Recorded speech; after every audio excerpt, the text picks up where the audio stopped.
তুমি এটা কি লিয়ে বইছো খাটের উপরে পাতা লতা নিয়ে বই রইছো খাটের উপরে লয়ে বইছি আমি তো নিচে বইতে পারি না খাটেই বয়ে বেশি কাজ করি আর এটা হচ্ছে গিয়া সুহাই পাতা আমাদের সেটা সুহাই পাতা কয় এটা হচ্ছে একটা ফল হয় লাল কালারের টক হয় এটাতে মানুষে ভর্তা করেও খায় আবার পোড়া মাছ দিয়ে তরকারি খাডা রান্না করেও খায় আপনাদের দেশে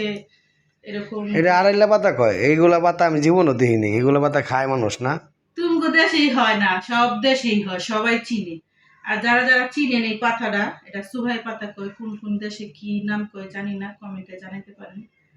কার দেশে কোন নাম কয় এটার একটা ফল হয় টক টক হয় আর কি সাদাও হয় লালও হয় কিন্তু এটা মনে হয় সাদা পাতাটা এটা ভর্তাটা এত মজা আবার টক রান্না করলে অনেক মজা এই পাতাটা ঢাকাতে এগুলা খাওয়া যাবে না এগুলা সরাও এটা আমি খামো আমার খাইতে মন চাইতেছে কবে আমার বই